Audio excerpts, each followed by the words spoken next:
Everyone, welcome to smart learning classes. 2024 সালের class 10-এর বা মাধ্যমিকের এবিটি এর যে টেস্ট পেপার রয়েছে সেই টেস্ট পেপারের পেজ নাম্বার 500-এর কোশ্চেনগুলো এবার আমরা করব। পেজ নাম্বার 500-এর কোশ্চেন নাম্বার 1টা আমরা এই ভিডিওতে সলভ করছি। তো চলো দেখে নাও। তো আমাদের এখানে প্রথম যেটা রয়েছে একেরটাতে রয়েছে এখানে যে x% হারে বার্ষিক সরল সুদ, x% বার্ষিক সরল সুদের হারে, তার মানে সরল সুদের অঙ্ক। তাহলে সরল সুদের অঙ্ক মানেই আমরা কি ফর্মুলা জানি? সরল সুদের অঙ্ক মানেই হচ্ছে I = PRT বাই হচ্ছে 100, এটাই তো আমরা জানি। তো চলো এখান থেকে আমরা লিখতে শুরু করি। x%, তার মানে অঙ্ক পড়ার সাথে সাথে লিখবে r মানে কত, x%। যখনই পার্সেন্ট তার মানে আর এর মান, সুদের হার কোনো মূলধনে, তার মানে এখানে পি জানা নেই, তার মানে এখানে হচ্ছে পি =, পিটা আমাদের, পি এর মান আমাদের বের করতে হবে। তারপরে কি দেওয়া আছে? এক্স বছরের, তার মানে টি = x দেওয়া আছে। সুদ x টাকা হলে, তার মানে আরও কি দেওয়া আছে? I = x দেওয়া আছে, সুদ মানেও x টাকা দেওয়া আছে। তাহলে মূলধনের পরিমাণ কত?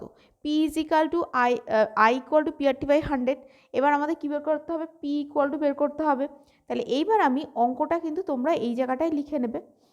এখানে কি করতে হবে দেখো। তো দেখো আমাদের এখানে I = PRT/100 লিখেছিলাম আগে, আমি শুধু তার আগে কী লিখলাম? সরল সুদ কষার সূত্র অনুযায়ী I = PRT/100। এবার অতএব এখান থেকে পি বের করতে হবে, তার মানে শুধু পিটাকে রাখবো আমি। তার মানে শুধু যদি আমি পি রাখি, জিনিসটা কি দ্বারা একবার দেখে নাও। শুধু পি রাখছি, তাহলে এখানে কি হয়ে যাবে? I × 100, 100টা এখানে গেল। তারপরে নিচে চলে আসবে RT, যারা একবারে জানো তারা একবারে করবে। তাহলে অতএব এখানটায় ডাইরেক্টলি লিখে দেবে P = I × 100/RT। এবার দেখো সবগুলোর মান এখানটায় লেখা আছে। I মানে কত লেখা আছে? I মানে x লেখা রয়েছে, তাহলে x × 100 বাই কি চলে আসবে? আর এর মানও এখানে x লেখা আছে, টি এর মানও x লেখা আছে, আমি ডট দিয়ে x লিখলাম।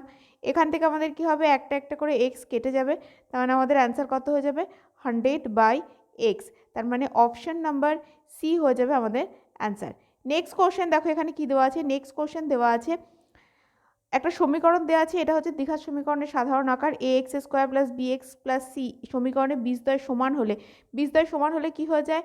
নিরূপক = 0 হয়। তার মানে b² - 4ac = 0 হয়। এখানে মাত্র দুটো অপশানই দেখা যাচ্ছে, বাদবাকি দুটো অপশান দেখলে বুঝতে পারবে সি এর মান বের করতে বলেছে। তাহলে এখান থেকে আমরা কি পেতে পারি?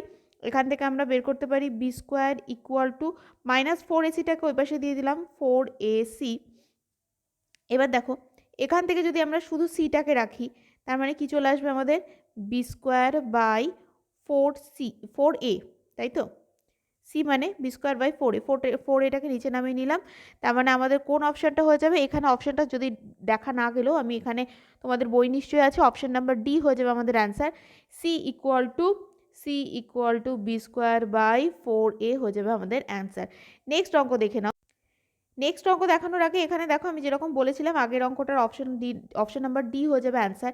এরপরে রয়েছে একটি ঘনকের কর্ণের দৈর্ঘ্য কত? 5√3 সেন্টিমিটার হলে প্রান্তগুলোর সমষ্টি কত? তার মানে এখান থেকে যেহেতু কর্ণের দৈর্ঘ্য, এইটা ঘনকের কর্ণ মানে কি? √3 × বাহু, তার মানে অতএব ঘনকের বাহু, জাস্ট লিখে দেবে ঘনকের বাহুর দৈর্ঘ্য কত হয়ে যাবে? বাহুর দৈর্ঘ্য চলে আসবে কত? 5 সেন্টিমিটার। এবার কি আছে? প্রান্তগুলোর সমষ্টি। একটা ঘনকের বলো, আয়তঘনর বলো, কটা প্রান্ত থাকে? 12টা প্রান্ত থাকে বা 12টা ধার থাকে। অতএব প্রান্তদ্বয়ের সমষ্টি বা প্রান্তগুলির সমষ্টি, প্রান্তগুলির যেরকম লেখা রয়েছে সেরকম আমরা লিখব, অন্য কিছু লিখব না। প্রান্তগুলোর সমষ্টি চলে আসবে কত? 12 × 5, 12 × 5 = 60 সেমি। তার মানে আমাদের অপশন নাম্বার সি হয়ে যাবে এখানে অ্যান্সার। অ্যান্সার সেকশনে তোমরা দেখতে পারবো বি আছে, বাট এটা অপশন নাম্বার সি হয়ে যাবে 60, কারণ ঘনকের বলো, আয়তঘনর বলো, 12টা ধার বা 12টা প্রান্ত রয়েছে। নেক্সট আমরা চলে আসি নেক্সট অঙ্কে। নেক্সট অঙ্কটার জন্য একটা ছবি। তো এখানে দেখো দুটো ত্রিভুজ বলেছে ABC আর হচ্ছে PQR। এবার তোমাদের মধ্যে অনেকেই প্রশ্ন আসতে পারে, পিটা কেন আমি এখানে দিলাম, কিউটা কেন আমি এখানে দিলাম? দাঁড়াও, সেই জন্য তো ভিডিওটা দেখতে হবে। তো এখানে দেখো প্রথমে যে জিনিসগুলো বলেছে সেগুলো করতে থাকি। AB বাই হচ্ছে QR, তার মানে AB আর QR বাহু সমান, তার মানে এই বাহু আর এই বাহু সমান। আচ্ছা এক কাজ করি না, আমি এখানটাতে আরটা দিয়ে দিই। কেন দিচ্ছি আবারও পরে দেখতে পারবে। এখানে আমি আর লিখলাম, আর আমি কি করছি, এইখানে আমি পি লিখে দিচ্ছি, ঠিক আছে। তো চলো কি বলেছে তাহলে এখানে আমাদের যেটা বলেছে যে এই দুটো বাহু সমান, মানে A B R Q R সমান। তাহলে এই দেখো এদিকে এ বি, এদিকে দেখো কিউ আর, এরপরে দেখো বিসি আর পি আর। তাহলে এখানটায় আমাদের বিসি, আমি ডিফারেন্ট কালার দিয়ে করছি, বিসি, আর এখানে দেখো পি আর বলেছে, তার মানে এইটা আমাদের পি আর এখানে আর, তাহলে বিসি আর পি আর হলো। এরপরে দেখো আমাদের যেটা রয়েছে, আমাদের বলেছে সি এ আর পি কিউ, সি এ আর এখানে পি কিউ। দেখতে পাচ্ছ এটাও বাদিকে রয়েছে, এটাও বাদিকে, এটাও নিচে, এটাও নিচে। তার মানে কি দাঁড়াচ্ছে, এখানে কোন কোনগুলো সমান সেটা বলা হয়েছে।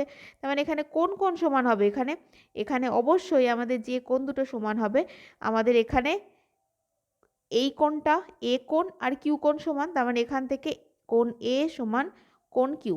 এবার তোমরা কি করবে, তোমরা পরীক্ষা হলে কি করবে, তোমরা জাস্ট এখানটাতে কোনোটাতে হচ্ছে একটা দাগ দেবে, মানে এই জায়গায় ধরো টিক মার্ক দিয়ে রাখলে, তোমাদের পেন তো একটাই, এখানে দেখো ডবল টিক মার্ক দিলে, এখানটায় ধরো এরকম ক্রস ক্রস দিলে। ছবিটা বোঝানোর জন্য বলছি আমি, কারণ এটা 1 নম্বরের অঙ্ক। অনেকের মনে হতে পারে না এরকম করে ছবি আঁকলে কি নাম্বার দেবে, একদম তাই। অনেকে এরকম আছে তোমাদের মধ্যে হয়তো একটা জাস্ট একটা অপশান মনে হলো দিয়ে দিলাম, বাস অ্যান্সার পেয়ে গেল। সেই জন্য আমি বলছি শুধুমাত্র ছবিটা আঁকবে এবং অ্যান্সারটা লিখবে, তাহলেই হবে। এবং আমাদের অপশান নাম্বার যেটা অ্যান্সার হয়ে যাবে, আমাদের অপশান নাম্বার এ হয়ে যাবে অ্যান্সার।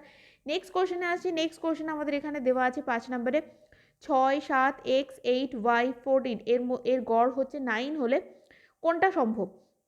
তার মানে এগুলোর গড় 9, তার মানে আমরা কি পাবো এখান থেকে, দেখো আমরা ডাইরেক্টলি এটা পাবো, জাস্ট পরীক্ষা হলে এখানে নাম্বার দিয়ে শুরু করবে, অতএব বলে এটা লিখতে শুরু করে দেবে। কারণ গড় মানে হচ্ছে এখানে যতগুলো সংখ্যা আছে সেই সংখ্যাগুলো সবগুলো যোগ করে, যতগুলো সংখ্যা আছে এখানে 1, 2, 3, 4, 5, 6টা আছে, তাহলে 6 দিয়ে ভাগ ইকুয়াল টু 9।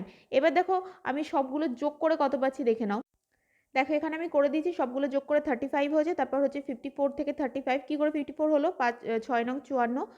54 থেকে 35 মাইনাস করলাম 19, তার মানে এক্স প্লাস ওয়াই।